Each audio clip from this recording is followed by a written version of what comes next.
രുചിയും രസവുമിലേക്ക് സ്വാഗതം. ഇന്ന് ഞാനിവിടെ എളുപ്പത്തുണ്ടാക്കുന്ന ഒരു ഉണ്ണിയപ്പം കാണിച്ചു തരാൻ പോവാണ്. അതിപ്പോ നമ്മുടെ വിഷു ഒക്കെ വരുമല്ലേ, അപ്പൊ അതിനനുസരിച്ചിട്ട് പെട്ടെന്ന് ഉണ്ടാക്കാം നമുക്ക്. ഓക്കെ, അപ്പൊ അതിന് ആവശ്യമുള്ള സാധനങ്ങൾ ഇത് 2 ഗ്ലാസ് അരി എടുത്തിട്ടുണ്ട്. ഞാനൊരു 5 മണിക്കൂർ നനച്ചു വെച്ചതാണ്.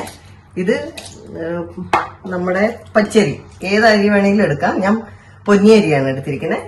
പിന്നെ അതനുസരിച്ചിട്ട് 3 പപ്പടം എടുത്തിട്ടുണ്ട്. 3 എന്ന് പറഞ്ഞു കഴിഞ്ഞാൽ ചെറിയ പപ്പടം ആയത് കാരണം 3 എടുത്ത്, അല്ലെങ്കിൽ 2 വലിയ പപ്പടം എടുത്താൽ മതി. എന്നിട്ട് 2 പഴം. അപ്പൊ ഇതെല്ലാം കൂടി ഈ മിക്സിന്റെ ജാറിൽ ഇട്ടിട്ട് അരയ്ക്കണം. ഹാഫ് ആൻ അവറിലേക്ക് വെക്കണം. മിക്സിയിലെല്ലാം ഇട്ടിട്ടുണ്ട്. അപ്പൊ നമുക്ക് ഉണ്ണിയപ്പത്തിന് അരച്ചെടുക്കാം.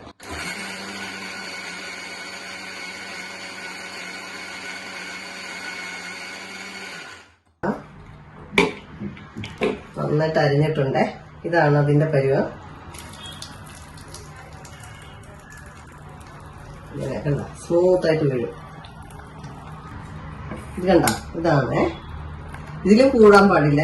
ഞാൻ ഇത് ശർക്കര കൊണ്ട് ആക്കിയിട്ടുള്ളൂ. അപ്പൊ വേറെ വെള്ളമൊന്നും ഒഴിച്ചിട്ടില്ല. ഇനിയിപ്പോ ഇച്ചിരി ഒന്ന് നമുക്ക് ഇളക്കി കൊടുക്കാം.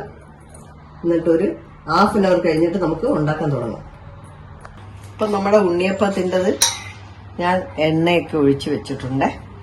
വെളിച്ചെണ്ണയിലാണ് ഉണ്ടാക്കുന്നത്. നമുക്ക് വേണമെങ്കിൽ വെളിച്ചെണ്ണയും നെയ്യും കൂടെ ആഡ് ചെയ്യാം.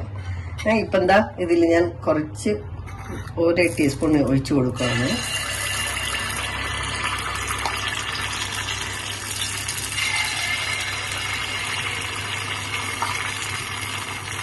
പെട്ടെന്ന് ഉണ്ടാക്കുന്ന ഒരു ഉണ്ണിയപ്പാണ്, അതുകൊണ്ടാണ് ഞാൻ പറഞ്ഞത്. ഇതൊക്കെ ഉണ്ട്. അപ്പൊ തന്നെത്താനെ അത് പൊങ്ങി വരുന്നുണ്ട്. ഇപ്പൊ നമുക്ക് ഇത് മറിച്ചിട്ട് കൊടുക്കാം.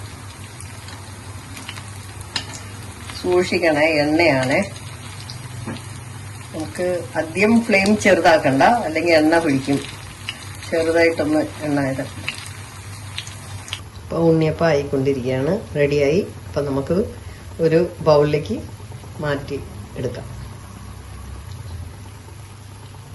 എന്തായാലും എല്ലാവർക്കും ഇത് ഇഷ്ടപ്പെടുമെന്ന് തീർച്ചയായിട്ടും ഞാൻ പറയുന്നു. ഈ വിഷുവിന് നമുക്ക് കൃഷ്ണനെ ഒരുക്കി വെച്ചിട്ട് നമുക്ക് ഈ ഉണ്ണിയപ്പം നിവേദ്യനായിട്ട് വെച്ചു കൊടുക്കാം. അപ്പോൾ എല്ലാവരും ഒന്ന് ട്രൈ ചെയ്യുക. പിന്നെ എൻ്റെ ചാനലിലേക്ക് സബ്സ്ക്രൈബ് ചെയ്യണം, ഷെയർ ചെയ്യണം ഫ്രണ്ട്സുമായിട്ടൊക്കെ. Okay, bye, take care.